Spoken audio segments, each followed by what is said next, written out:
औज़ुबिल्लाहिमिनश्शैतानिर्रजीम बिस्मिल्लाहिर्रहमानिर्रहीम। आज हम लोग चैप्टर नंबर 3 जो मैट्रिसेस एंड डिटर्मिनेंट है उसको पूरी तरह डिस्कस करेंगे। वेरी इंपॉर्टेंट लेक्चर होगा। इसके अंदर मैं कोशिश करूँगा सारे इंपॉर्टेंट टॉपिक क्लियर करवाऊँ। तो सबसे पहले विदाउट वेस्टिंग टाइम स्टार्ट करते हैं। हमारे पास क्या आ गया, मैट्रिसेस या matrix. Singular matrices, the arrangement of element in rectangular form is called. Rectangular arrangement of element भी कह सकते हैं। क्या है जी, rectangular arrangement of numbers is called matrix, is called matrix. For example मैं एक एग्जाम्पल ले रहा हूँ, ये आ जाएगा 1 2 3 4 5 और 6। अब मैट्रिक्स को हमेशा स्क्वायर ब्रैकेट्स के अंदर लिखते हैं। तो अब इसमें जो हमारे पास मैट्रिक्स में ये जो हॉरिजॉन्टल लाइंस होती हैं एलिमेंट की, arrangement of element in horizontal lines are called rows. ये R1 और R2 हॉरिजॉन्टल अरेंजमेंट को क्या कहते हैं, रोज। और जो वर्टिकल अरेंजमेंट होती है, मिसाल के तौर पर 1 2 3 4 5 6, ये वर्टिकल ऊपर से नीचे की तरफ, इनको क्या कहते हैं, कॉलम कहते हैं, C1 C2 एंड C3। तो विदाउट वेस्टिंग टाइम हम पहला एक्सरसाइज का क्वेश्चन नंबर 1 कर रहे हैं। क्वेश्चन नंबर 1 में हमारे पास क्या कह रहा है, find the number of rose. Exercise हमारे पास क्या है, 3.1 number of rose and columns and order of matrix. क्या हमें कोई मैट्रिक्स दे दिया जाए, उसकी रोज, कॉलम और order, number of rose, number of columns और ऑर्डर बताएं। तो यहाँ पे हमारे पास क्वेश्चन आएगा 1 + 2, उसके बाद 4 + 5। तो इसमें रोज, कॉलम्स और ऑर्डर बताना है। तो इनको पहले जो सिंप्लीफिकेशन हो रही है उसको लाजमी करना है। सिंप्लीफिकेशन की करने के बाद जो भी ऑपरेशन कहा जाए उसे सॉल्व करना है। तो मैं सिंप्लीफाइड कर रहा हूँ, 3 और कितना आ जाएगा, 4 + 5 9। अब अगर गौर करो इसमें रोज कितनी है, हॉरिजॉन्टल, तो रोज तो हमारे पास कितनी है जी, इक्वल टू 1 है।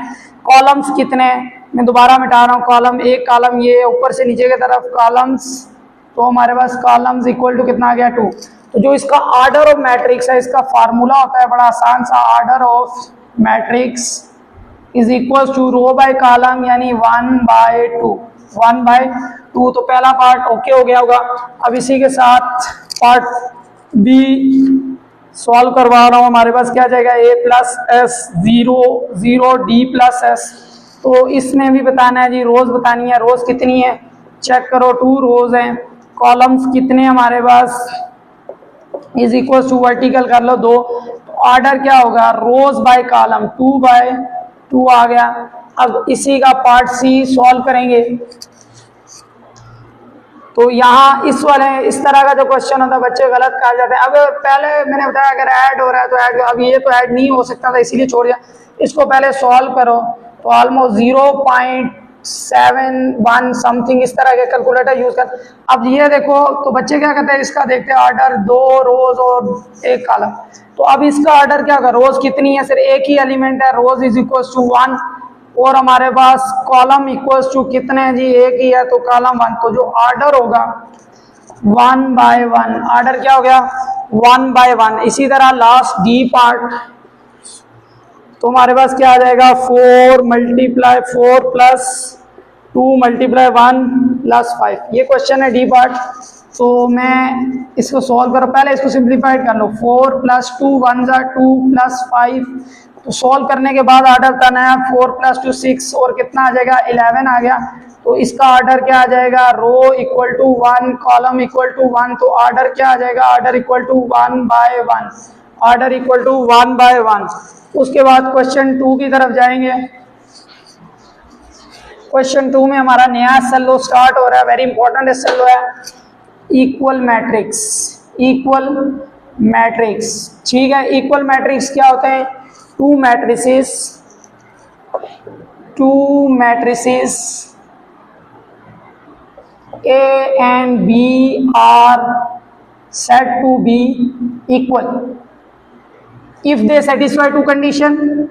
If they satisfies two conditions, ठीक है, कौन कौन सी कंडीशन है? Number 1, they have same order, they have same order, मतलब कि उनका ऑर्डर सेम होना चाहिए। अगर ऑर्डर सेम नहीं है तो इक्वल मैट्रिक्स नहीं है। उसके बाद दूसरा हमारे पास corresponding entries of matrices are same.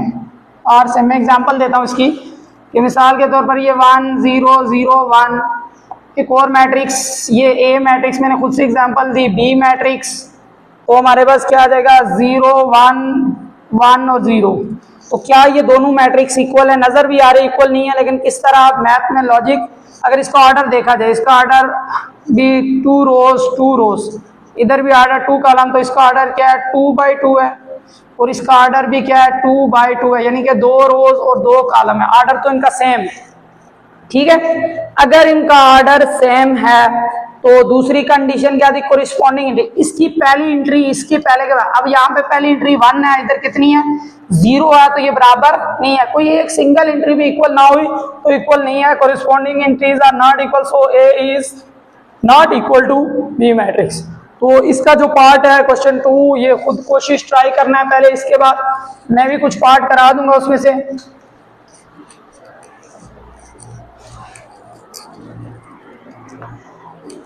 मिसाल के तौर पर हमारे पास एक मैट्रिसेस है A1 0 0 1, और यहाँ पे √25 माइनस √25 √16/4 √25/5 √16 माइनस 16। तो क्या ये दोनों मैट्रिक्स इक्वल है? नजर आ रहा है इक्वल नहीं है, लेकिन यह कि पहले इस तरह का क्वेश्चन हो सिंप्लीफाइड लाजमी करना है, सिंप्लीफाइड किए बगैर डिसाइड नहीं करना। यह तो सिंप्लीफाइड नहीं होता 1 0 0 1 एज इट इज। तो इसको अगर मैं सिंप्लीफाइड करूं 0, इसको सॉल्व करो कैलकुलेटर 0, और इधर क्या आ जाएगा हमारे पास 5, और इधर आएगा 4, और इधर क्या आएगा 0। समझ आ रही बात? अब नजर भी आ रहा है कि ये इक्वल मैट्रिक्स, यहाँ पे 5 नहीं आएगा, बल्कि ये गलत लिख दिया मैंने, 1 आएगा, और यहाँ पे भी 1 आएगा। तो क्या देखो इक्वल है? इक्वल नहीं है, क्योंकि ऑर्डर तो सेम है, इसकी पहली एंट्री के बराबर नहीं है। इसी तरह एक और पार्ट करते हैं इसका, पार्ट नंबर बी, 1 2 3, और दूसरा 1 + 2 + 3। अब इनको डिसाइड करो। अब इसका ऑर्डर अगर देखोगे क्या आ जाएगा, ऑर्डर इसका है जी 1 रो है, और कॉलम कितने हैं 3 है, 1/3। अब इसके हमारे पास कितने हैं 3 और 6। अब इसका ऑर्डर देखो कितना आ जाएगा 1/1, एक ही रो है और एक ही कॉलम है। तो अब गौर करो, क्या ऑर्डर सेम है? इधर हो रहा है, इधर हो रहा है, तो ये दोनों क्या है? इक्वल मैट्रिक्स नहीं है। इसके बाकी पार्ट खुद करने हैं। क्वेश्चन नंबर 3 की तरफ चलते हैं, और जो पार्ट समझना है उसे कमेंट में कर देना। क्वेश्चन नंबर 3 में हमारे पास हैदर, ठीक है, उसके बाद हसन है, एन अहमद है, हैदर हसन है अहमद, स्कोर SCOR स्कोर कितने पॉइंट 7 11 एंड 10 पॉइंट्स रिस्पेक्टिवली। ये क्वेश्चन है। अब वो कह रहा है कि display the data in row and column matrix, कि इस डाटा को रो और कॉलम मैट्रिक्स। अब मैंने बताया नहीं है रो मैट्रिक्स क्या होता है, ऐसा मैट्रिक्स जो सिर्फ एक रो के ऊपर कॉलम जितने मर्जी 5 हो 10 हो 2 हो 4 हो, जो एक भी हो सकते हैं, तो रो एक के ऊपर that is called row matrix. तो मैं यहाँ पे रो मैट्रिक्स की रिप्रेजेंटेशन कर रहा हूँ, वहां पे लिखना है हैदर, ठीक है, उसके बाद हसन और अहमद लिख दिया मैंने। अब इनकी जगह इनके स्कोर वैल्यूज, हैदर ने कितने स्कोर किए 7 11 और 10, तो ये रो की फॉर्म में रिप्रेजेंट हो। अब दूसरा क्या है column matrix, a matrix that consist of one column, जिसमें से एक ही कॉलम। तो गांव में हमें भी पता है कि कॉलम क्या था, ऊपर से छत्तू में कॉलम दिए जाते हैं ऊपर से नीचे तरफ। तो हसन 7, हसन क्या दिया हैदर 7 11 और 10, that is the column representation of question 3। Question number 4 very important question, इसका एक्सरसाइज 1.1 में से एक यही क्वेश्चन 4 पढ़ने के लायक है। तो उसमें क्या है, टाइप्स ऑफ मैट्रिसेस।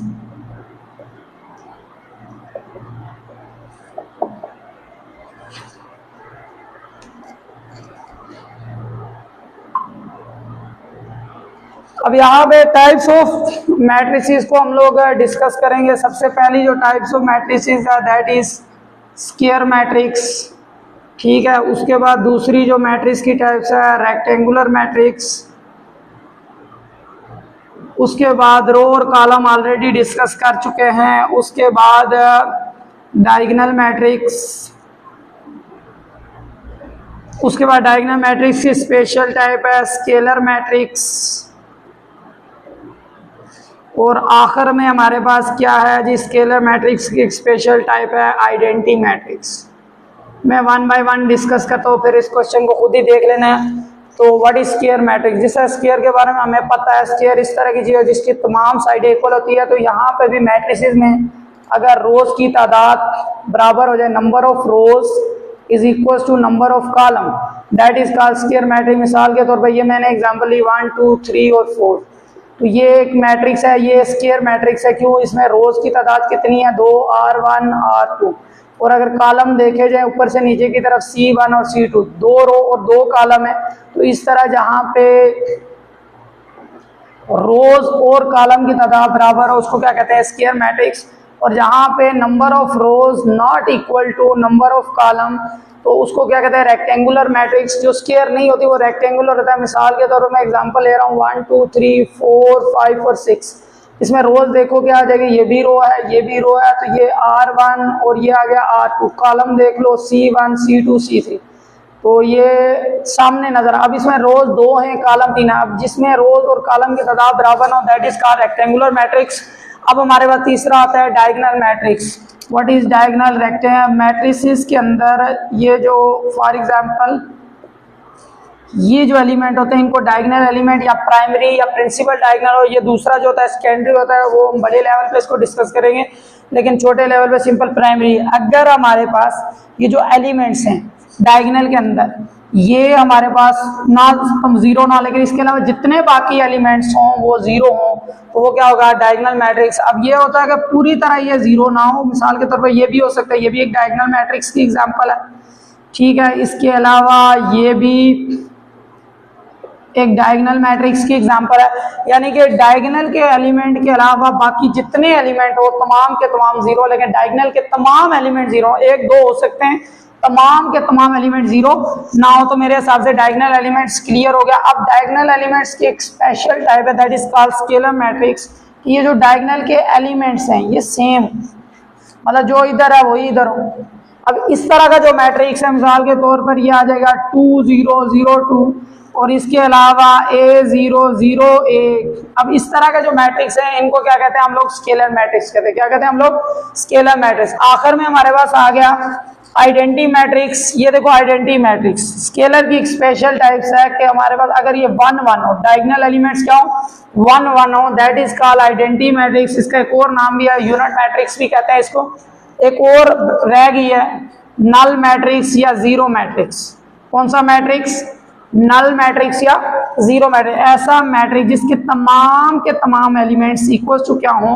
जीरो हो, that type of matrix is called null matrix और जीरो मैट्रिक्स। क्वेश्चन 4 इसको मद्देनजर रख के खुद सॉल्व करो। पहले सिंप्लीफाइड करना है, फिर डिसाइड करना है स्क्वायर है, रेक्टेंगल है, डायगोनल है, स्केलर, आइडेंटिटी है। इवन के कहीं इस तरह होगा कि वो स्क्वायर के साथ साथ रेक्टेंगल भी होगा। जिस तरह मिसाल के तौर पर ये मेरे पास आ गया 3 आ गया, अब ये 1 आ गया। अब इसमें रोज और कॉलम की तादाद बराबर है, ऑर्डर 1 बाय 1 है, यानी कि एक रो है और एक ही कॉलम है, बराबर है। तो ये हमारे पास क्या है जी? स्क्वायर मैट्रिक्स है। स्क्वायर मैट्रिक्स के साथ साथ ये डायगोनल मैट्रिक्स भी हो सकती है। अब ये स्केलर भी है कि डायगोनल एलिमेंट इक्वल टू क्या हो? 1 हो, बाकी जीरो, बाकी है ही नहीं। तो इस तरह एक टाइम पे ज्यादा भी हो सकता है, जो ज्यादा करीब हो उसे लिखो। तो लास्ट टॉपिक डिस्कस करेंगे, हमारे पास आ गया symmetric matrix, symmetric and skew symmetric matrix. अब याद रखो कि कोई भी मैट्रिक्स ए है, जिस तरह के अगर हम उसका ट्रांसपोज लें और वो दोबारा ए के बराबर आ जाए तो फिर हम लोग उसको क्या कहते हैं? Symmetric matrix. और अगर हम किसी मैट्रिक्स का ट्रांसपोज लें, माइनस कॉमन निकाल के दोबारा उसके बराबर आ जाए, that is called skew symmetric. मैं इनकी एग्जांपल भी देता हूँ। फॉर एग्जांपल तुम्हारे पास ए एक मैट्रिक्स है 1 0 0 2, ठीक है, अगर ये गिवन है, अब इसका क्या लें, ट्रांसपोज लें। जब हम इसका ट्रांसपोज लेंगे लिखते किस तरह अंदाज, इधर भी टी लिखा इधर भी। अब transpose what is mean by T का मतलब क्या है, ट्रांसपोज, ठीक है। मैट्रिसेस के अंदर ट्रांसपोज मीन के रो चेंज इनटू कॉलम, रो चेंज, ये रो है इसको कॉलम में चेंज कर लो 1 0, ये रो है इसे कॉलम में 0 और 2, अब ये ट्रांसपोज होगा। अब गौर करो दोबारा से, क्या ये इसके बराबर है, यानी कि अगर ए ट्रांसपोज तो मैं ले चुका हूँ, ये बराबर किसके है, आगे आया हुआ है 1 0 0 2। अब दोबारा पहले वाले में देखो ये ए के बराबर है, तो इसका मतलब A transpose is equal to A. तो जब इस तरह का केस हो तो लिख देना है A is symmetric matrix, A is symmetric matrix. अब स्क्यू सिमेट्रिक का भी एक क्वेश्चन करवा देता हूं।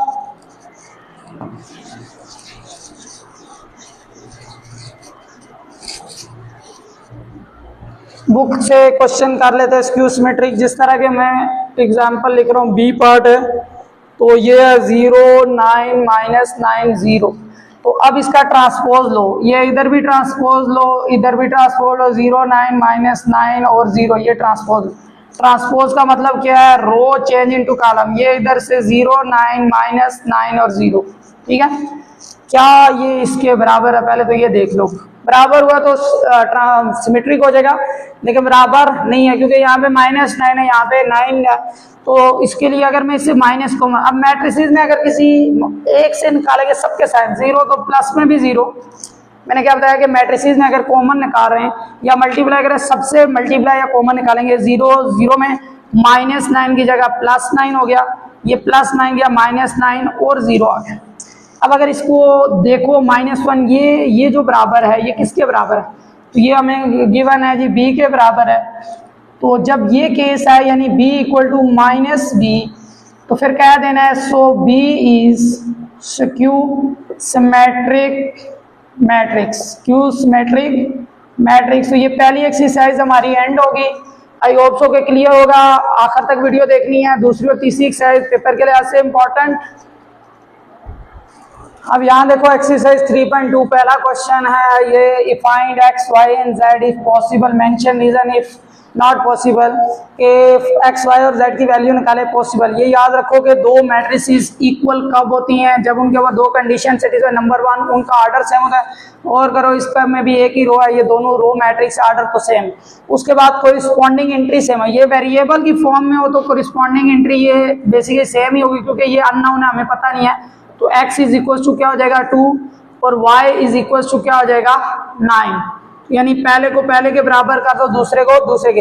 अब ये दूसरा मेरे पास मैट्रिक्स है, इसका मैंने दूसरा पार्ट सामने वाला लिखा ही नहीं है, 7 3 4 0।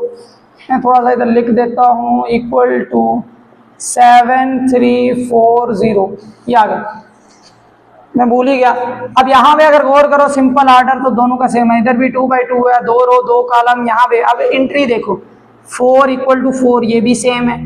अब x वेरिएबल है, ये तो हो सकती है, 3 भी सेम है, लेकिन अगर ये गौर करो ये 7 है और ये क्या है 6 है, एक एंट्री भी सेम ना हो कोरिस्पॉन्डिंग, तो इक्वल मैट्रिक्स नहीं है। तो क्या लिख देना है, solution not possible because corresponding entries are not same। तो बड़ा आसान सा पार्ट हो गया। अब तीसरे वाले पार्ट की तरफ चलो, सी की तरफ। इसमें देख लो ऑर्डर ही सेम नहीं है, इधर है एक रो है एक कॉलम है और इधर कितने कॉलम है 2 कॉलम। तो solution not possible, solution not possible because order is not same. ठीक हो गया, बाकी पार्ट भी इसके थोड़े से कर लेते हैं ताकि ये कंसेप्ट क्लियर हो जाए। अब यहाँ पे देखो ये क्वेश्चन में आ गया, तो ऑर्डर तो इन दोनों का सेम है, 2/2 है और है कोरिस्पॉन्डिंग एंट्रीज, ये वेरिएबल है, ये भी वेरिएबल हो गया, ये भी एक ही एंट्री है। इधर क्या है जी, ये +10 है, इधर -10 है। बच्चे क्या कहते हैं, लिख देते हैं corresponding entries not same, so there solution is not possible. लेकिन ये बाय माइनस भी है, माइनस है तो अंदर के पहले साइन चेंज करो, -2x -3y -4z -10 is equal to कितना आ जाएगा 8 6 32 -10। अब कोरिस्पॉन्डिंग एंट्री क्या है, सेम है। जब एंट्री सेम है तो इसकी पहली एंट्री को इसके पहले के बराबर रखो, -2x, इधर पहली क्या है 8, तो x is equal to 8 by -2 multiply divide हो गया, x इज इक्वल टू 4 2 1 2 4 8, तो ये पहली वाली वैल्यू आ गई। अब दूसरे को दूसरे के -3y equal to 6, y is equal to 6 by -3, 3 1 3 2 तो -2 आ गए। तीसरा हमारे पास क्या आ जाएगा, -4z इज इक्वल टू कितना आ गया 32, z is equal to 32 by -4, तो z इज इक्वल टू 4 1 8 तो -8, तो ये मेरे पास आंसर आ गया।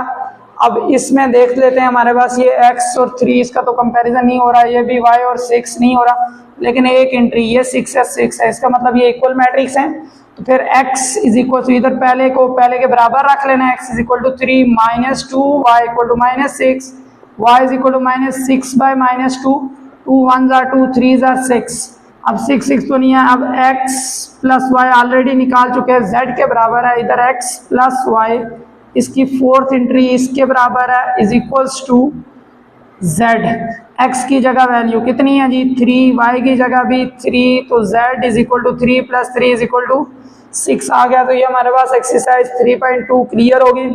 आई होप सो के क्लियर नहीं हुई, अभी पहला पार्ट क्लियर हुआ है।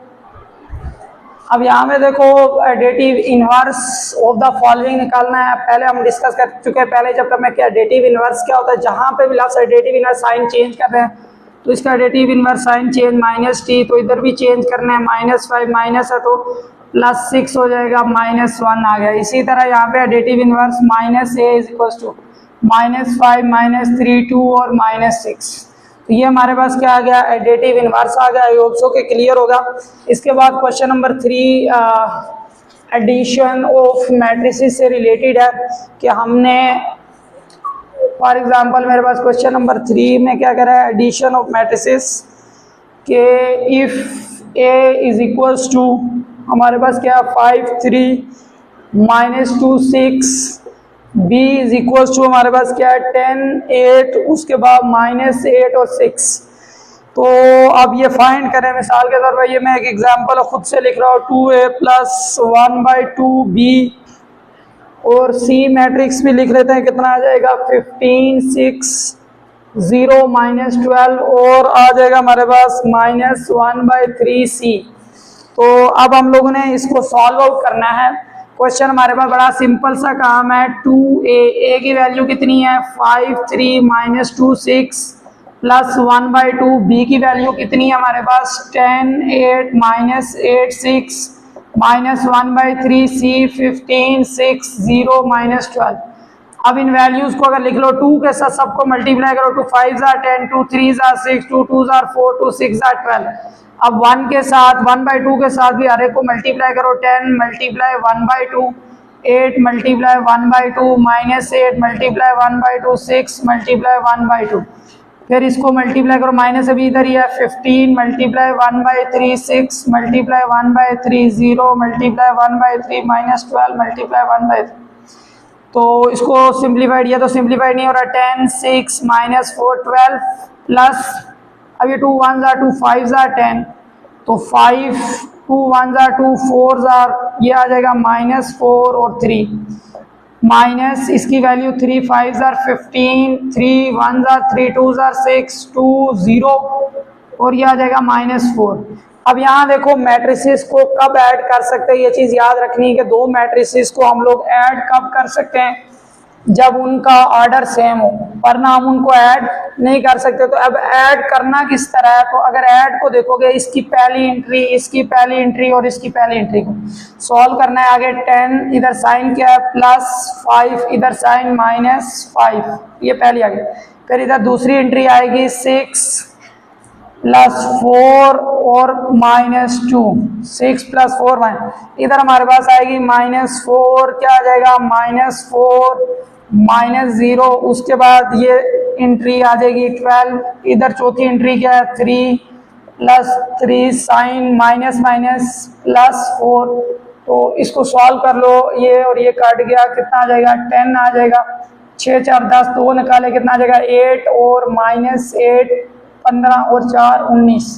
तो ये मेरे पास वैल्यू आ गई। आई होप सो के क्लियर हो गया होगा।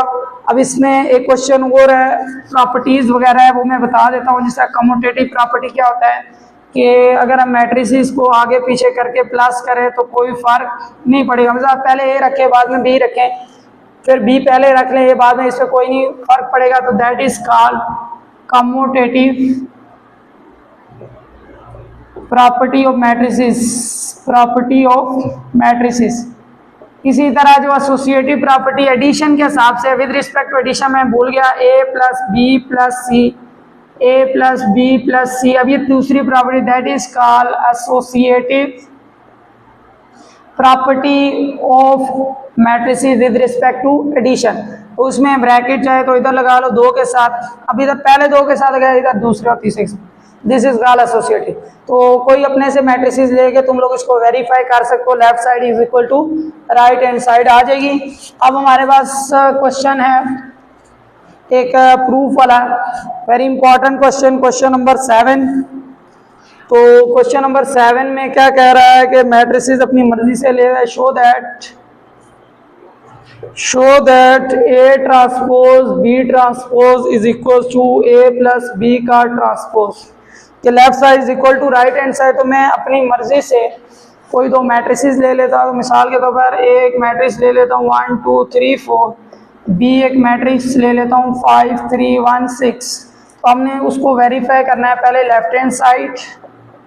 तो लेफ्ट साइड पे अगर लिखा जाए, देखा जाए क्या, A transpose plus B transpose, तो लिखेंगे ए की जगह वैल्यू 1 2 3 4, ऊपर क्या है ट्रांसपोज, प्लस बी की जगह वैल्यू 5 3 1 6, ऊपर क्या लेंगे ट्रांसपोज। ट्रांसपोज का मतलब क्या है, रो चेंज इनटू कॉलम। तो ये रो है, इसको कॉलम में 1 2 3 और 4, प्लस इस रो को चेंज करोगे 5 3 1 और 6, तो रो चेंज इनटू कॉलम कर दी।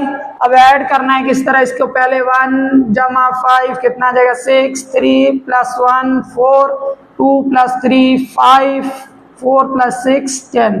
तो ये लेफ्ट हैंड साइड। सेम इसी प्रोसीजर पे हम लोगों ने सॉल्व करनी है। राइट हैंड साइड क्या लिखा हुआ है, ब्रैकेट लगा के ए प्लस बी का होल ट्रांसपोज। तो पहले ए लिख लो, ए की वैल्यू कितनी है 1 2 3 4, प्लस बी की जगह वैल्यू 5 3 1 6, और ऊपर ट्रांसपोज। अब ट्रांसपोज पहले को पहले से ऐड करो, कितना आ जाएगा 6 5 4 10, ऊपर ट्रांसपोज। ट्रांसपोज का मतलब क्या होता है, रो चेंज इनटू कॉलम। तो ये रो है, इसे कॉलम में जो लेटा हुआ है इसे खड़ा कर दो, तो 6 5 4 और 10। अब अगर गौर करो, ये और ये दोनों सेम है, from 1 and 2 left hand side is equal to right hand side. अब हमारे पास एक आखिरी क्वेश्चन है एडिशन के साथ से, फिर मल्टीप्लिकेशन पढ़ेंगे।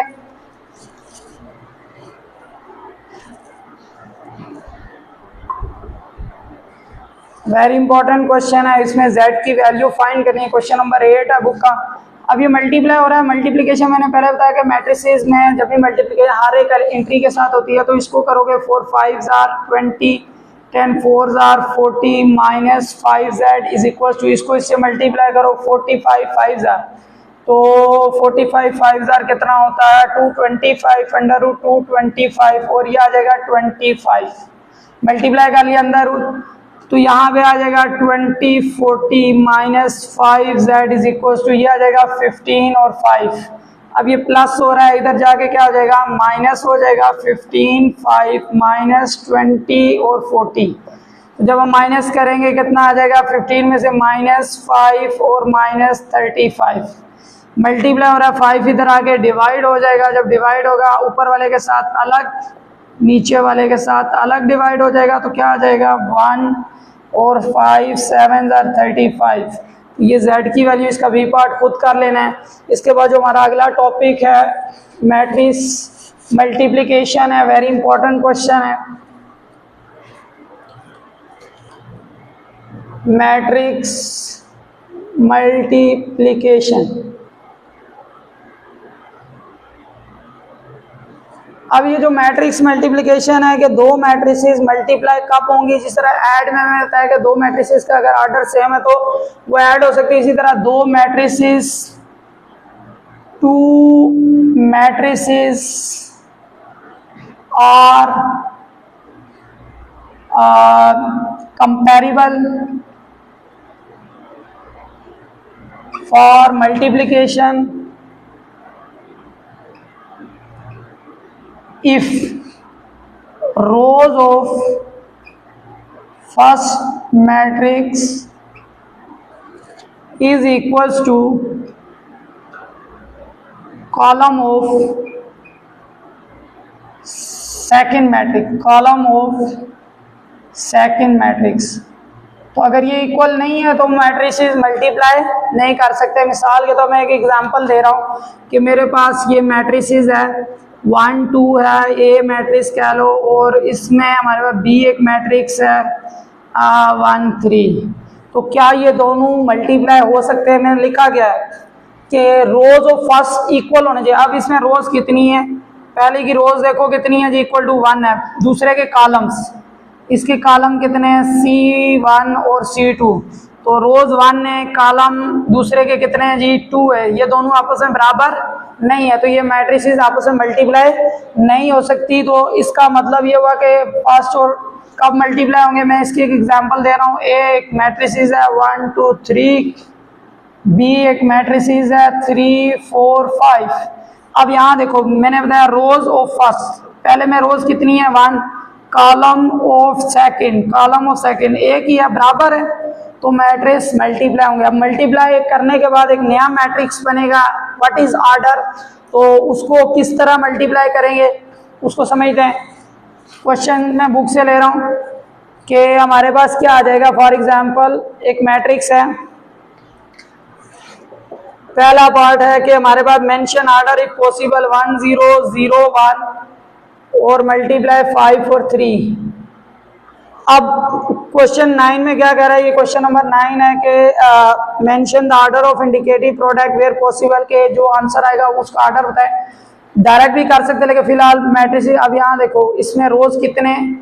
2 हैं। इसमें कॉलम्स कितने हैं? मिसाल के तौर फर्स्ट की रोज की तादाद दूसरे के कॉलम के बराबर होनी चाहिए। अब इसमें गौर करो, मल्टीप्लिकेशन होती क्या? First row first column. क्या होती है? First row first column. तो यहाँ पे देखो फर्स्ट रो, अगर मैं इसकी पहली एंट्री को इसके पहले का मल्टीप्लाई करूँ, अब 0 के लिए मल्टीप्लाई करने के नीचे कोई चीज मौजूद नहीं है, तो यहाँ पे ऑर्डर सेम ना होने की वजह से ये दोनों मल्टीप्लिकेशन पॉसिबल नहीं है, तो नॉट पॉसिबल। अब इसका एक और पार्ट कर देते हैं जहाँ पे पॉसिबल है। अब फॉर एग्जाम्पल एक इसी तरह के 5 3 और 1 0 1 0। अब यहाँ देखो फर्स्ट रो फर्स्ट कॉलम होता है। क्या होता है? First row first column. अब इसको इसके साथ मल्टीप्लाई करते हैं, तो मल्टीप्लाई क्या करना है? इसको इसकी पहली एंट्री के साथ 5 1 जा 5, दरमियान में साइन प्लस का, क्यों प्लस का आता है जी? क्योंकि multiplication is the process of addition. फिर इसकी दूसरी एंट्री को इसकी 3 1 जा 3। अब फर्स्ट रो सेकंड कॉलम, जितने भी फर्स्ट रो की मल्टीप्लिकेशन होगी इधर सामने ही होगी, तो यहाँ पे लिखेंगे फर्स्ट रो सेकंड कॉलम 5 0 जा +3 मल्टीप्लाई 0।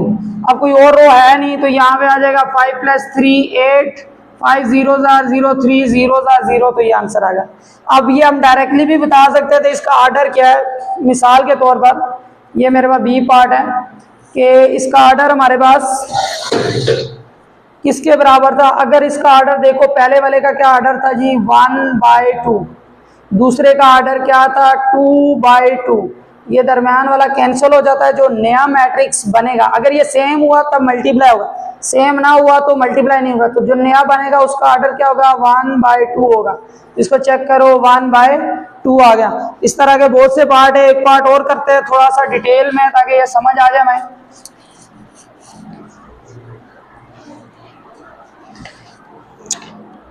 अब हमारे पास क्वेश्चन है जिस तरह के, एक पार्ट है वेरी x1v, तो क्या आ जाएगा? 5 2 3 4, उसके बाद आएगा 0 1 1 और 0। तो अब अगर हम इसे सॉल्व किस तरह करेंगे? फर्स्ट रो फर्स्ट कॉलम, जिस तरह मल्टीप्लाई ऑर्डर वगैरह सेम है।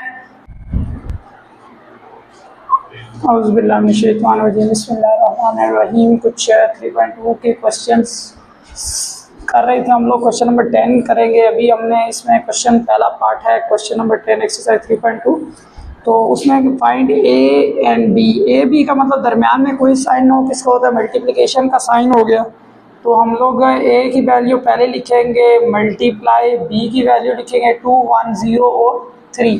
अब हम पता मल्टीप्लिकेशन क्या होती है मैट्रिसेस में, फर्स्ट रो फर्स्ट कॉलम के साथ। तो यहाँ पे आएगा फर्स्ट, इसकी पहली एंट्री को इसकी पहली एंट्री के साथ मल्टीप्लाई, 2 1 2 0 1 0, फर्स्ट रो सेकंड 1 1 1 3 0 0, फिर 2 2 4 3 0 0, 2 1 2 और 3 3 9।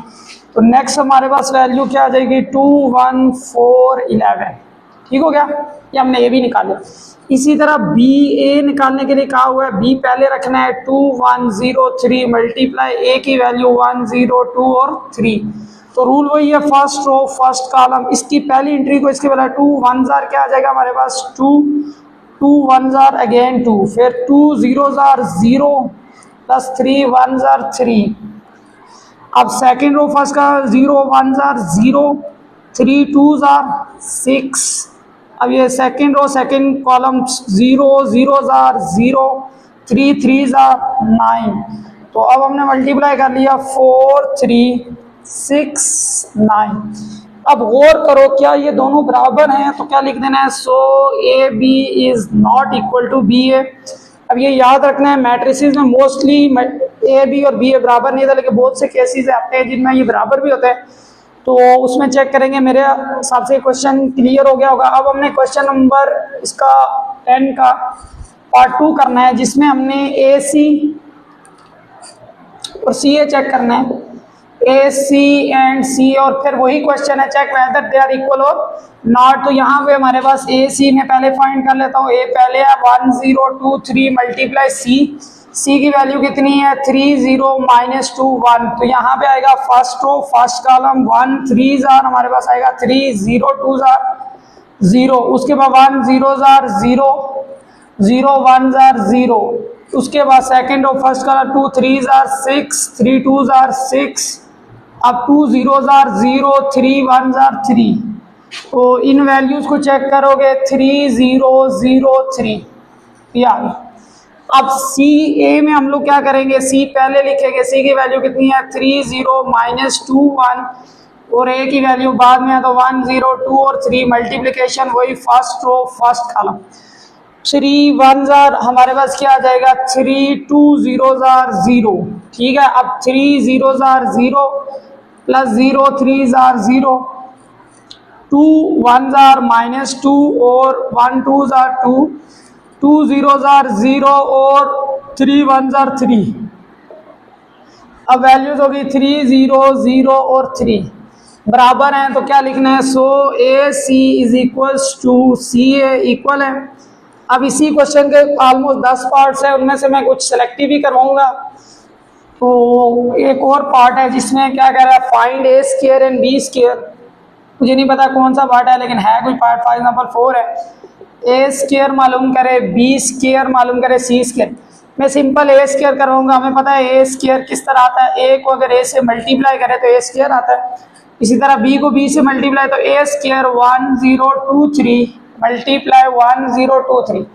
तो मुझे याद है कि मैं 10th क्लास लास्ट ईयर जहाँ पे पढ़ा रहा था, तो वहाँ पे एक स्टूडेंट थे, बड़ा लाइक किस्म का स्टूडेंट था। तो वो क्या करता था, 1 का स्क्वायर 1, 0 का स्क्वायर 0 और 2 का स्क्वायर डायरेक्ट 4 लिख देता। इस तरह नहीं होता, मल्टीप्लिकेशन स्क्वायर का मतलब और चीज़ है, वो इस तरह करता था, ए स्क्वायर इज इक्वल्स टू 1 0 2 3, इधर भी स्क्वायर लगा लेता था, तो 1 0 4 और 9।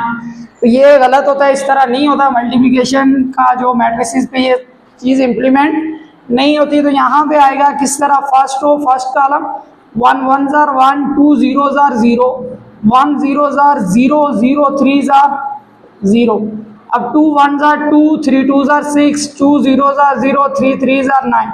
तो ये हमारे पास आ जाएगा 1 0 8 और 9।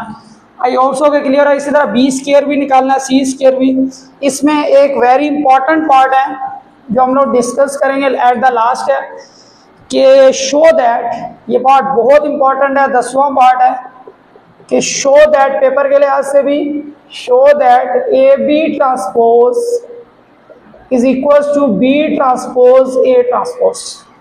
अक्सर पेपर के अंदर ही आता है। मेरे हिसाब से अगर 1.3.2 में कोई क्वेश्चन ज्यादा इंपॉर्टेंट है वो यही है। तो लेफ्ट हैंड साइड ली ए बी ट्रांसपोज, तो पहले ए बी लिख लेते हैं। ए की वैल्यू कितनी है 1023, फिर बी की वैल्यू लिख लेते हैं 2103 और ऊपर क्या लगा लेंगे ट्रांसपोज। अब ट्रांसपोज बाहर है, पहले ब्रैकेट सॉल्व करेंगे, वही फर्स्ट रो फर्स्ट कॉलम, तो हमारे पास क्या आ जाएगा 1 2 2 0 0 0, फिर first row second column 1 1 1 3 0 0, again second row 2 2 4 3 0 0 2 1 2 3 3 9, ऊपर ट्रांसपोज अभी है। तो यहाँ पे मेरे पास क्या आएगा 2 1 4 11, ऊपर ट्रांसपोज, ट्रांसपोज का मतलब रो चेंज इनटू कॉलम 2 1 4 और 11। तो ये फर्स्ट फॉर्म आ गई। अब राइट हैंड साइड इसी की सॉल्व करेंगे RHS, तो उसमें हमारे पास क्या है बी ट्रांसपोज, तो 2 1 0 3 ऊपर ट्रांसपोज।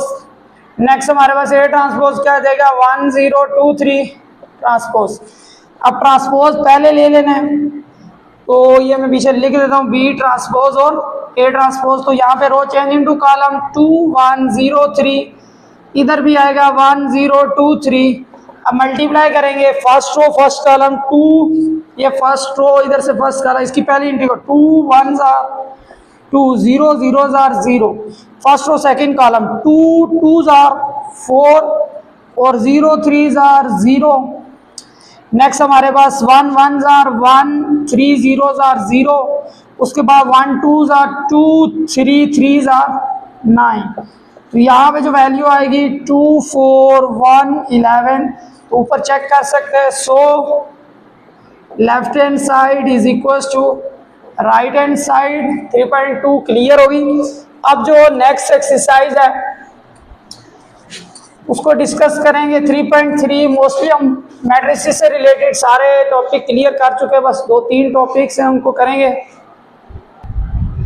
अब यहाँ पे एक्सरसाइज 1.3 लिख दिया। 3.3 find determinants and mention singular और नॉन सिंगुलर। तो उस क्वेश्चन की तरफ जाने से पहले ये चीज़ याद रखो कि अगर किसी मैट्रिक्स का डिटर्मिनेंट लिखते इसको क्या है डिटर्मिनेंट मॉडुलस इक्वल टू 0 आ जाए तो उसको सिंगुलर मैट्रिक्स कहते हैं। क्या कहते हैं सिंगुलर मैट्रिक्स, और इसका इन्वर्स एग्जिस्ट नहीं करता। लेकिन अगर किसी मैट्रिक्स का नॉट इक्वल टू 0 है तो फिर इसको क्या कहते हैं नॉन सिंगुलर मैट्रिक्स। ठीक है, नॉन सिंगुलर मैट्रिक्स कहते हैं। सेम यहाँ पे भी हमने डिटर्मिनेंट फाइंड करना है और फिर बताना है कि सिंगुलर है या नहीं। फॉर एग्जांपल ये एक मैट्रिक्स है, ए पार्ट में एक मैट्रिक्स दिया हुआ है, मैं इसको ए नाम देता हूँ कि डिटर्मिनेंट निकालते किस तरह सीधी लाइनों से 2 3, तो इसको इससे मल्टीप्लाई करो 6 3 18 माइनस 4 2 8, तो 18 में से 8 निकालो कितना आ जाएगा 10। अब ये नॉट इक्वल टू 0 है, सो मैट्रिक्स इज नॉन सिंगुलर। ठीक है, इसी तरह एक और पार्ट अब मैंने सामने लिखा हुआ है। जिस तरह के हमारे पास डी एक मैट्रिक्स है, अब इसका मैं इधर ही मिटा के सॉल्व कर रहा हूँ कि अगर मैं इसका डिटर्मिनेंट निकालूं तो डिटर्मिनेंट में इसको इससे मल्टीप्लाई करते हैं ए और बी, दरम्यान में माइनस साइन, इधर ए, फिर इसको इससे बी प्लस 1/a। अब इसको मल्टीप्लिकेशन करेंगे ए बी, अब इसको अंदर जब मल्टीप्लाई करें माइनस से करें साइन चेंज, ये इसके साथ आएगा ए बी प्लस ये प्लस माइनस ए 1/a। ठीक हो गया। अब ये और ये कट गया, माइनस ये और ये कट गया, क्या आ गया -1, नॉट इक्वल टू 0 है। तो ये क्या है हमारे पास नॉन सिंगुलर मैट्रिक्स। इसी का एक पार्ट और सॉल्व कर लेते हैं। हमारे पास ई पार्ट एक ई मैट्रिक्स दिया हुआ है, ए बी प्लस सी, ए उसके बाद डी प्लस सी। अब हमने इसको डिसाइड, इसमें कंडीशन भी दी हुई है कि बी और डी आपस में बराबर हैं। इफ़ बी और डी बराबर हैं तो अब हमने चेक करना है कि क्या ये सिंगुलर है या नहीं। तो डिटर्मिनेंट ही बता सकता है। इस तरह करके डिटर्मिनेंट ले लिया, A B plus C, A D plus C determinant. अब डिटर्मिनेंट में इसको इससे multiply, A D plus C, दरम्यान में sign minus A B plus C. अब इसको मल्टीप्लाई करेंगे A D plus A C minus A B minus A C. अब ये और ये कट गया, पीछे आ गया A D minus A B. अब यहाँ पे ध्यान दो, बी और डी आपस में इक्वल हैं, तो बी की जगह डी पुट कर दो या डी की जगह बी पुट कर दो। मैं बी की जगह डी पुट कर, अब ये और ये काट जाएगा, इक्वल टू क्या आ गया 0। So E is singular matrix. I hope so के क्लियर हो जाएगा।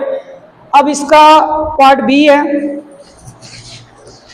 ये पार्ट ए के सारे पार्ट्स तो मैंने नहीं कराए, दो जो रह गए वो खुद करने ताकि पता भी लगे तुम्हें समझ भी आ रहा है या नहीं। पार्ट बी में हमारे पास क्या कह रहा है, पार्ट बी है if P determinants is equals to 9 find K such that के मैट्रिक्स जो हमारे पास गिवन दिया हुआ है P इज इक्वल्स टू 3 3 1 और 4 के बिल्कुल बच्चों वाले क्वेश्चन हैं।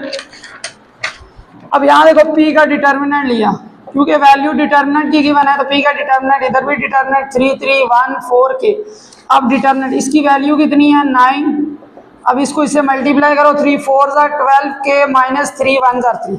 अब माइनस का 3 इधर आगे क्या हो जाएगा प्लस 3 इज इक्वल्स टू 12 के। अब ये 12 इज इक्वल्स टू 12 के, तो 12/12 इज इक्वल्स टू के, तो कितना आ जाएगा के इक्वल टू 1 आ गया।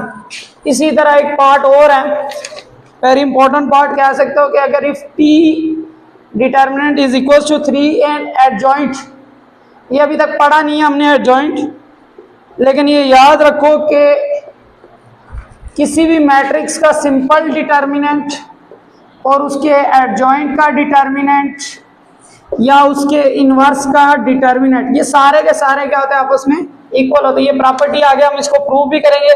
तो यहाँ पे जो हम लोगों के पास ये है, तो पहले डिटर्मिनेंट निकाल लेते हैं। तो T एडजॉइंट ऑफ T का डिटर्मिनेंट होगा ये एडजॉइंट ऑफ T, इधर भी डिटर्मिनेंट, इधर भी 5 3 3 2 5x 3 2। अब मैंने अभी बताया कि प्रॉपर्टी है कि सिंपल डिटर्मिनेंट और ये एडजॉइंट का डिटर्मिनेंट इक्वल होता है, तो ये इक्वल टू 3 लिख रहे हैं। डिटर्मिनेंट में वही इसको इससे मल्टीप्लाई 10 माइनस 3x प्लस का 10 इधर आ गए minus 10 minus 3x minus 7 minus 3 multiply हो रहा है, इधर आगे क्या हो जाएगा डिवाइड, तो ये कट गया, तो 7/3 इज इक्वल टू x कितना आ गया 7/3। नेक्स्ट पार्ट सॉल्व करते हैं। अब यहाँ पे जो क्वेश्चन 2 है वेरी इंपॉर्टेंट लास्ट टॉपिक ही समझो कि फाइंड द मल्टीप्लिकेटिव इनवर्स। पीछे मैंने एक वीडियो बनाई भी है इसकी मल्टीप्लिकेटिव इनवर्स इन्वेरिएंट मेथड, उसमें हम कर चुके हैं।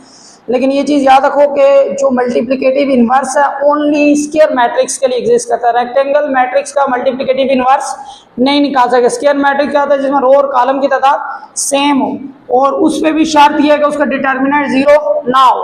दो चीज़ें, एक तो स्क्वायर मैट्रिक्स और दूसरा, तो यहाँ पे पहले इसका निकालते हैं जी डिटर्मिनेंट। पहले वो बताया कि इसका इनवर्स है या नहीं है। तो डिटर्मिनेंट अभी निकाला था 4 2 8, दरम्यान में minus 6 1 6 is equal to 2 not equal to 0। अब यह डिटर्मिनेंट 0 के बराबर नहीं है, सो मल्टीप्लिकेटिव इनवर्स एग्जिस्ट करता है। उसका फार्मूला देखो, R inverse is equal to adjoint of R divided by determinant of R। अब एडजॉइंट ऑफ R का मतलब क्या होता है, इन दोनों की जगह चेंज, तो जगह चेंज कर लो 2 4, और इन दोनों के साइन चेंज, माइनस में है तो प्लस, प्लस हो तो माइनस, फिलहाल तो माइनस में, इक्वल टू 2। ये हमारे पास R इनवर्स आ गया। अब इसके बाद चाहो तो इसको डिवाइड कर लो अलग अलग, 1/2 6/2 4/2, तो वैल्यूज क्या आ जाएगी 1 1/2 3 और 2। तो ये हमारे पास क्या आ गया R इनवर्स आ गया। अब इसके बी पार्ट देखते हैं S, तो क्या इसका इन्वर्स पॉसिबल है। ये तो स्क्वायर मैट्रिक्स ही नहीं है, क्योंकि इसमें रो की तादाद कितनी है जी 2 है, और कॉलम की तादाद सिर्फ 1 है, तो ये स्क्वायर मैट्रिक्स नहीं है, तो it inverse is not possible.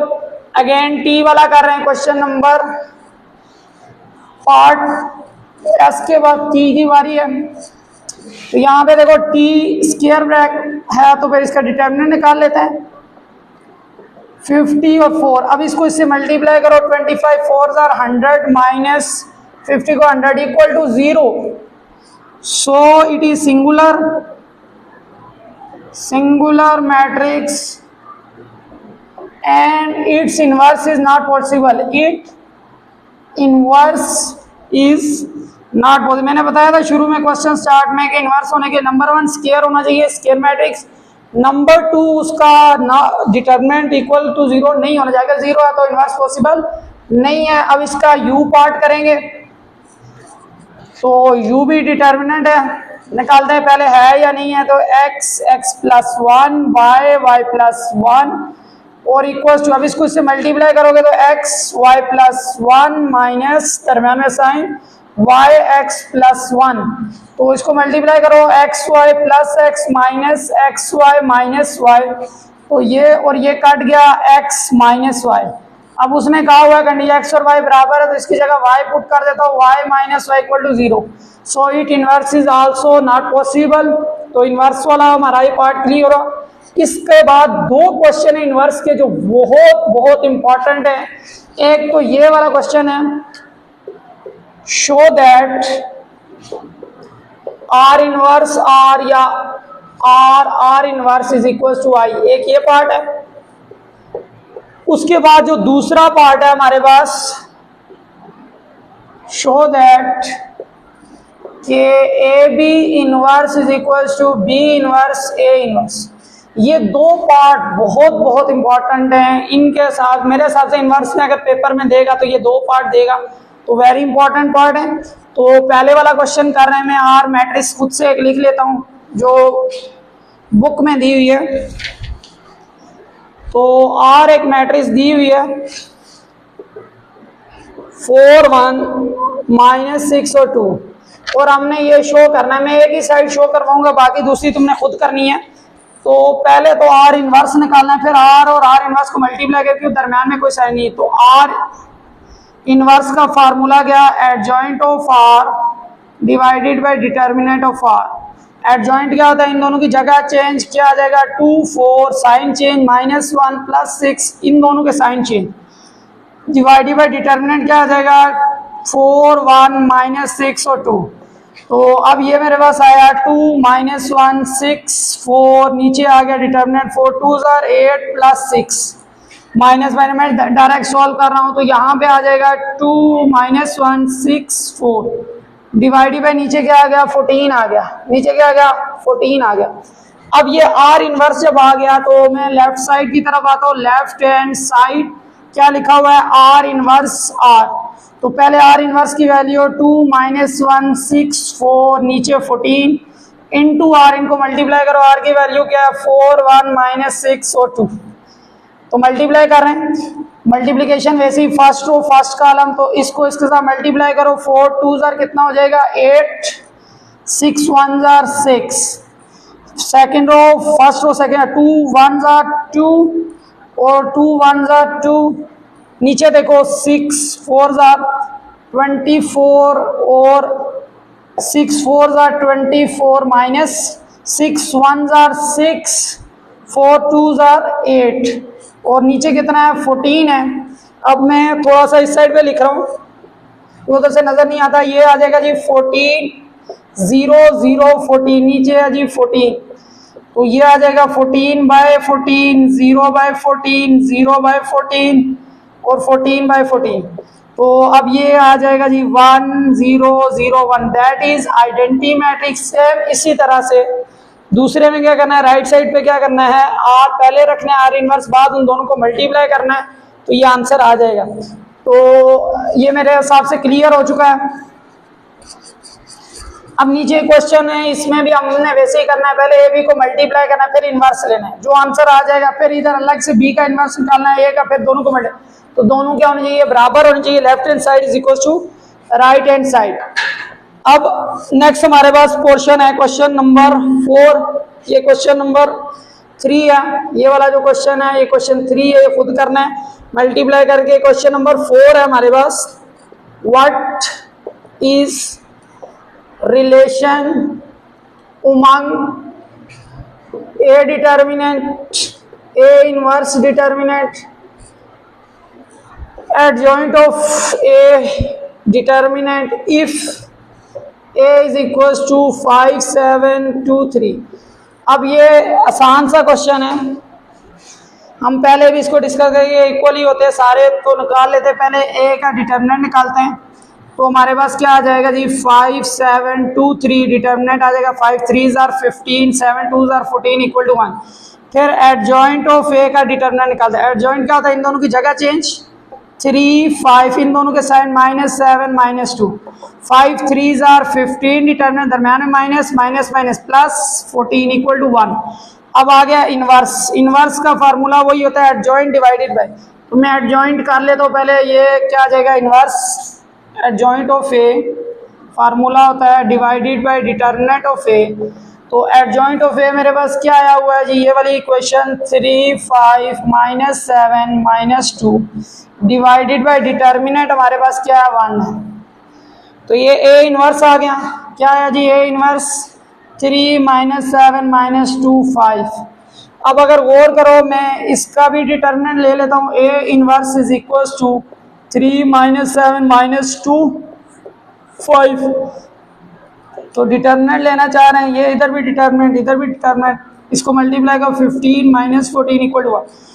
तो यहाँ पे पहली कंडीशन ये, दूसरी ये और तीसरी ये, इन तीनों से हमें क्या पता लग रहा है कि ए इनवर्स का डिटर्मिनेंट ले लो, ए का डिटर्मिनेंट ले लो या एडजॉइंट ऑफ ए का डिटर्मिनेंट, ये सब के सब क्या होते हैं इक्वल होते हैं, ये इनके दरमियान रिलेशन है। क्वेश्चन नंबर 5,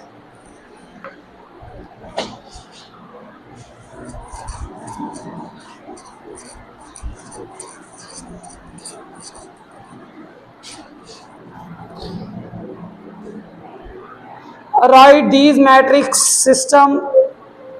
अब इनको दोबारा इक्वेशन की फॉर्म में लिखना है। क्वेश्चन नंबर 5 है कि हमें अगर मैट्रिक्स फॉर्म में दिया हो 2 4 2 3 1, साथ दिया हो x और y और 6 और 4, तो इनको इक्वेशन की फॉर्म में लिखो।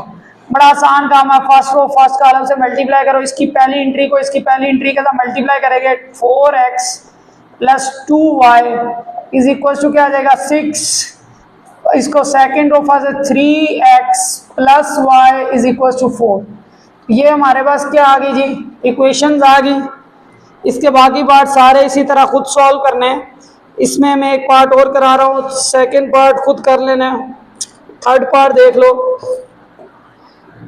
0 3 x और y इज इक्वल टू 12 और 24। अब मैं ये क्यों करा रहा हूँ, ये पॉसिबल। अब देखो फर्स्ट रो फर्स्ट कॉलम से होगी, तो अब इसका ये 0 तो x से होगा, क्या y को किससे मल्टीप्लाई करें, तो मल्टीप्लिकेशन, तो इसके आगे क्या लिख लेना नॉट पॉसिबल। पीछे मल्टीप्लिकेशन में हमें बताया है कि number of column should be equal to number of rows of first matrix. तो यहाँ पे कॉलम 1 है, रोज कितनी है पहले में 2 है, तो इक्वल नहीं है, मल्टीप्लिकेशन पॉसिबल नहीं है। इसके बाद लास्ट फोर्थ पार्ट कर लेते हैं जी। ये देखो x y 5 3 is equal to 2। तो ये देखो first row first column x को इससे करोगे कितना आ जाएगा 5x, multiplication process of addition, plus 3 को इससे करोगे 3y इज इक्वल टू हमारे पास क्या आ गया 2 आ गया। जब इक्वेशन हो जाए ये ब्रैकेट रिमूव कर देते हैं 5x plus 3y equal to 2, ये आ गया 5x 3y इक्वल टू 2। इसके बाद नीचे क्वेश्चन इसका रिवर्स है। क्वेश्चन नंबर 6 कि हमें इक्वेशन दे दी है, कह रहा है कि मैट्रिक्स फॉर्म में लिखें। Question number 6 right the following equation x plus Y is equal to 2x minus y is equal to 4। और एक पार्ट इसका मैं और लिख लेता हूँ यहाँ पे, जिसका दूसरा पार्ट भी लिख लेते, इंपॉर्टेंट है। 2x plus Y is equal to 90 और 5y minus x is equal to 10। उसके बाद ये a पहला पार्ट है, ये दूसरा, उसके बाद तीसरा part y is equal to 3 और x इज इक्वल टू 4। अब इसमें बाकी सारे कवर हो जाएंगे। सबसे पहले काम मैट्रिक्स की फॉर्म में इक्वेशन को लिखने के लिए शर्त ये होना चाहिए कि ऑर्डरली अरेंज होनी चाहिए, पहले x हो फिर y हो, ऑर्डरली अरेंज। ये देखो इधर x और y, इधर भी x और y, लेकिन अगर फॉर एग्जांपल x है y नहीं है तो वहां पे उसकी जगह 0 y लिखोगे खुद से। अब इसकी मैट्रिक्स फॉर्म क्या लगे, इसका कोफिशिएंट, कुछ कोफिशिएंट ना हो 1, इसका कोफिशिएंट 1, इसका कोफिशिएंट 1 माइनस 1, साथ क्या आ जाएगा x और y इज इक्वल टू 2 और 4। That is our equation. अब यहाँ पे ये तो अरेंज है, ठीक है, 2x प्लस वाई, ये अरेंज नहीं है तो पहले इसको काम अरेंज कर लो, x पहले लिखो y बाद में लिखो, इक्वल टू क्या आएगा 10 आ जाएगा। तो अगर मैं इसको मैं अब ये और ये इसकी बात करें, इसका मैट्रिक्स फॉर्म क्या आएगा 2, उसके बाद आएगा 1, उसके बाद x में -1, 5x y is equals to हमारे पास 9 और 10 आ गया। तो ये मैट्रिक्स फॉर्म है। अब ये वाला क्वेश्चन मैंने इसलिए डाला कि ये थोड़ा सा गडमिस है। अब यहाँ पे x है ही नहीं तो क्या लिख लेंगे खुद से 0x एट। अब 0 प्लस होने से कोई फर्क नहीं पड़ता, लेकिन हमारा काम करेगा equation x plus 0 y is equal to 4। अब इसे मैट्रिक्स फॉर्म में लिख लेना है 0 1 1 0 इज इक्वल्स टू, साथ क्या आ जाएगा x y is equals to 3 और 4। तो क्वेश्चन 6 एंड हो गया। क्वेश्चन नंबर 7 और 8 की मैंने अलग अलग से वीडियोस बनाई हुई हैं, क्रैमर रूल, इन्वर्जन रूल, एक मिनट की, वो तुम लोगों ने वहां से कर लेनी है। अब एक्सरसाइज 3.4 की तरफ चलेंगे, वेरी वेरी इंपॉर्टेंट एक्सरसाइज है।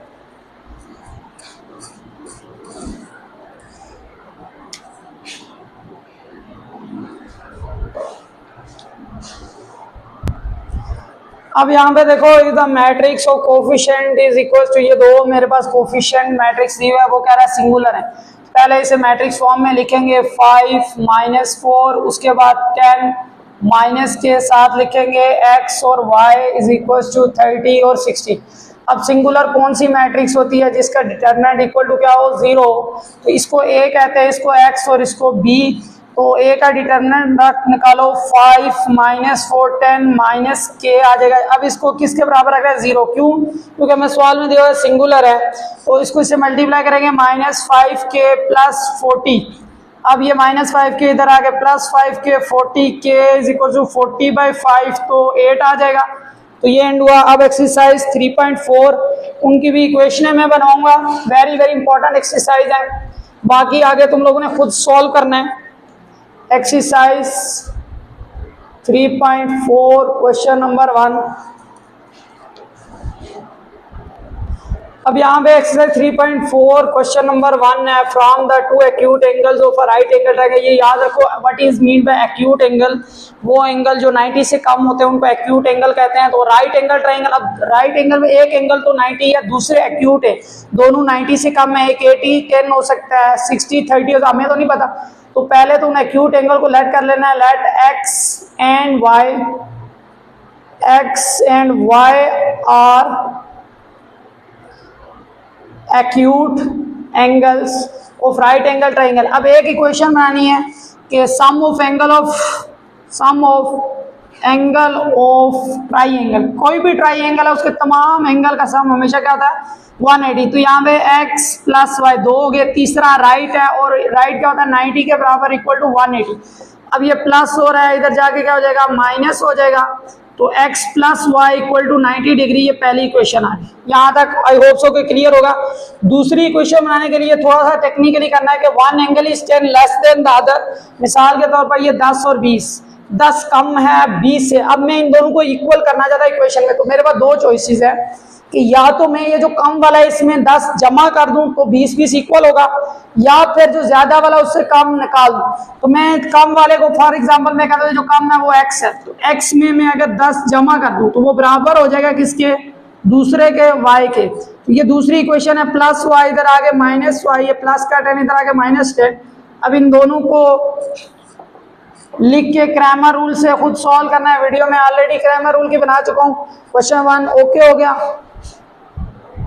अब यहाँ पे देखो लेंथी क्वेश्चन है, पार्ट 2 वेरी इंपॉर्टेंट भी है। इन क्विज हुआ Abdullah correctly reply 15 out of 20 question from science and later. दो सब्जेक्ट से क्वेश्चन पूछेंगे 20 सवाल, उसमें से अब्दुल्ला ने 15 करेक्टली आंसर किया और 125 रुपए मिले। अब every correct literature reply is credit 5 रुपए, यानी क्या अगर उसने लिटरेचर का एक सवाल दिया 5 रुपए मिलेंगे, 2 सवाल दिए 10 रुपए मिलेंगे, 3 सवाल दिए 15 रुपए मिलेंगे, 5 सवाल दिए 5 को 5 से ज़रब के 25 रुपए मिलेंगे। अब हमें तो नहीं पता कि कितने उसने लिटरेचर के सही किए, तो let x is correct answer of literature, ठीक हो गया, and y is correct answer of science, y is correct answer of science. समझ आ गई। तो टोटल करेक्ट कितने दिए हुए हैं, यानी कि लिटरेचर के और साइंस के करेक्ट मिला के उसने दिए हुए हैं 15 करेक्ट आंसर। ये तो आसानी से बन जाता है। मसला दूसरे वाले में आते हैं। मिसाल के तौर पर अभी मैंने बताया 5, एक क्वेश्चन के 5 रुपए मिले, 2 क्वेश्चन के कितने मिलेंगे, हर बंदे को पता है 5 5 10 रुपए, 3 क्वेश्चन के कितने मिले, 5 मल्टीप्लाई 3 15 रुपए। अब x क्वेश्चन के मिलेंगे 5 मल्टीप्लाई x, तो 5x पैसे मिले उसे किससे, लिटरेचर से। लेकिन इसी तरह दूसरा जो हमारे पास है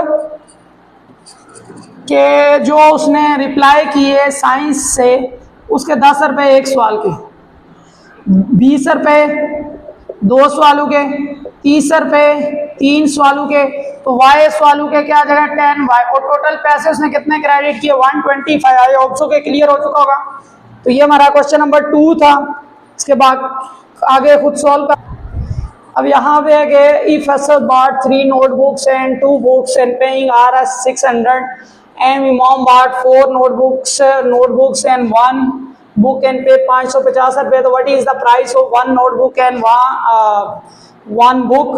तो मैं इधर लिखता हूँ कि 3 नोटबुक की जगह n प्लस 2 बुक्स की जगह b इक्वल टू कितने दे रहा है 600 रुपया।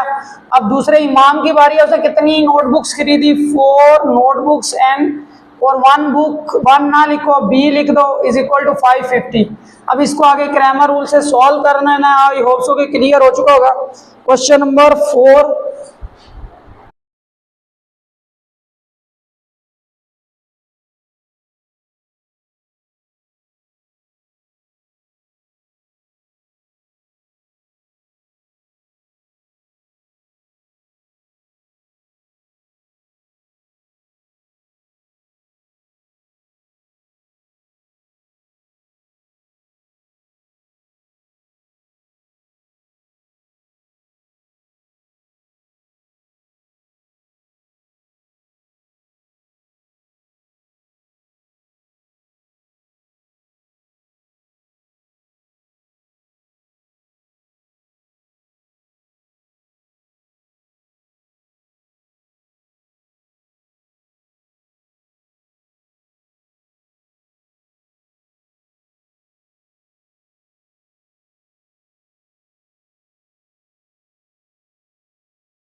क्वेश्चन 5 और 8 करवाऊंगा, 6 और 7 सेम है। इसके बाद नेक्स्ट वो करेंगे 2 trucks have a capacities of 10 ton, यानी कि एक ट्रक 10 टन और एक 12 टन का ट्रक है, एक बड़ा ट्रक है एक छोटा ट्रक है। They made 20 round trips.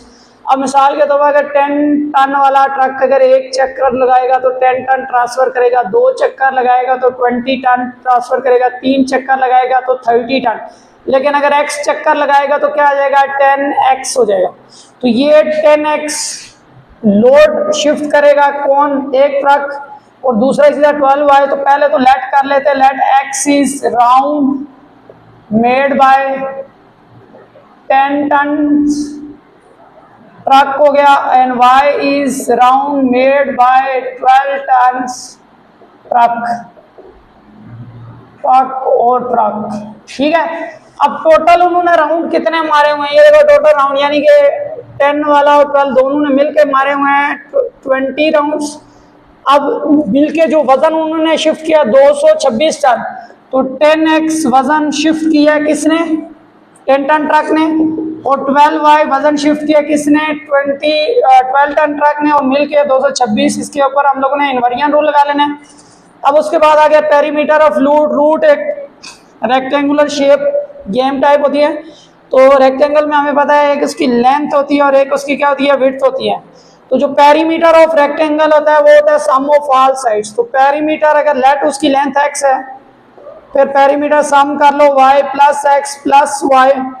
अब पेरीमीटर की जगह वैल्यू देखो कितना आएगा 190 is equal to 2x plus 2y। तो ये पहली इक्वेशन आ गई।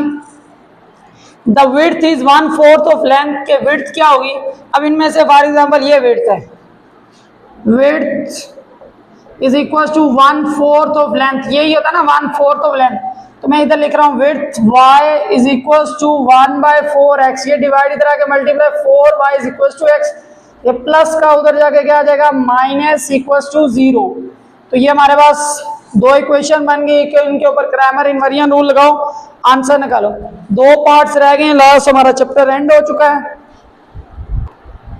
अब यहाँ पे देखो, to make 20 kg of aluminium, एक एल्यूमिनियम का कंटेंट बनाना है, जो कितना बनाना है 20 kg बनाना है, और जिसमें 70% एल्यूमिनियम होना चाहिए, और मेटलर्जिस्ट के पास एक 55% और 80%। मैं आसान करता हूँ कि हमारे पास दो टीन के डब्बे हैं, एक में 55% एल्यूमिनियम है, एक दूसरा डब्बा है जिसमें 80% एल्यूमिनियम। अब इन दोनों में से डालना है, एक नया बनाना है जिसके अंदर कितना हो 70% एल्यूमिनियम। अब मुझे नहीं पता कि जी इसमें से कितना इधर डाला, मतलब कि 2 मग्गे डाले, 3 डाले, इधर से कितने मग्गे डाले, बनाना 70% है। तो let x is use from, जितने इसमें से उठा के इधर डाले 55% of aluminium content, y is used from 80% of aluminium content। अब यहाँ देखो, दोनों को मिला के इधर से भी डाला, इधर से भी डाला, जो हमने बनाना है कितने केजी बनाना है 20 केजी, यानी कि x वाले प्लस y वाले टोटल वजन कितना होना चाहिए 20 केजी। एक इक्वेशन तो ये आसान हो। दूसरी बनानी है, पहले वाले में से फॉर एग्जांपल अगर 55% है तो अगर एक यूज करेंगे तो 55% आएगा मल्टीप्लाई 1, 2 यूज करेंगे तो 110 हो जाएगा, 3 यूज करेंगे तो 165 हो जाएगा, इसी तरह। लेकिन अगर x यूज करेंगे तो फिर कितना हो जाएगा 55% ऑफ x, परसेंटेज को खत्म करके 100, ठीक है, प्लस इसी तरह दूसरे वाले से यूज करेंगे 80y डिवाइडेड बाय परसेंटेज को खत्म करके 100। दोनों को मिला के कितने परसेंटेज बनाने, 70% बनाना है x और y, यानी इसको और इसको मिला के जो हमने कंटेंट बनाना है दैट इज 70% को खत्म करके 100।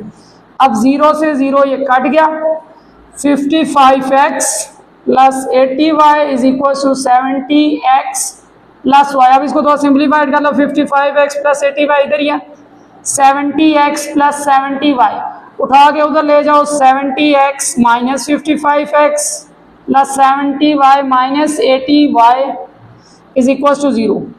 अब इनको माइनस कर लो, कितना आ जाएगा 15x और माइनस 15y। एक इक्वेशन ये है और एक इक्वेशन ये है, इन दोनों के ऊपर क्रैमर या इनवेरिएंट रूल लगा लो।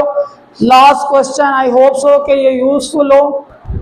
हमारा लास्ट क्वेश्चन, चैप्टर भी एंड हो गया। सेम वही है कि हमारे पास 2 कंटेनर हैं, मिलाते हैं, जो फॉर एग्जांपल घी को और रोटी को मिलाना है और एक नया प्रोटीन का कंटेंट बनाना है। तो इसमें जो पहला प्रोटीन कंटेंट है जिसको हम लोग प्रोटीन कारण मील, पहला सोयाबीन में 16% क्या प्रोटीन है, दूसरे के अंदर 9%। अब इनको मिलाने से एक नया प्रोटीन बनाए जिसका 12% हो, कितनी हो 12। अब मुझे नहीं पता इसमें से कितना डालना है, इसमें कितना डालना है, तो हम लेट कर लेते हैं कि let x is soybean, y is corn. अब इन दोनों को मिला के कितने, ये भी मास का एक यूनिट है पाउंड, तो x प्लस वाई सोयाबीन और कॉर्न मिला के 350 पाउंड बनाना है हमने, जो वेट इसके कंटेनर के अंदर होना चाहिए दूसरा, और ये 12% है। अब x सोयाबीन का कितना यूज हुआ, अगर एक बार यूज होगा तो 16%, 161 आया, 2 बार यूज होगा तो फिर 2 के साथ, 3 बार यूज होगा तो 3 के साथ, लेकिन भाई x बार यूज होगा तो क्या आ जाएगा 16x। तो ये सोयाबीन यूज हुआ 16/100। इसी तरह जो कारण वाला यूज हुआ 9/100, परसेंटेज को खत्म करके 100, y इज इक्वल टू मिला के कितने परसेंटेज बनेगा 12%। में ये सोयाबीन और कारण दोनों शामिल होंगे, इसलिए x प्लस वाई, परसेंटेज को खत्म करके 100। अगेन ये कट गया, 16x plus 9y is equal to 12x plus 12y। अब इसको इधर उठा के ले आओ, 16x minus 12x plus 9y minus 12y equal to 0। तो 4x minus 3y equal to 0। ये 2 इक्वेशन है, इनके ऊपर क्रैमर या इनवेरिएंट जो रूल लगाओ। चैनल को लाइक सब्सक्राइब करें। जहाँ पे इतनी बड़ी वीडियो बनाए, मैं भी कि मैं कोई गलती कर दी हो, मुझे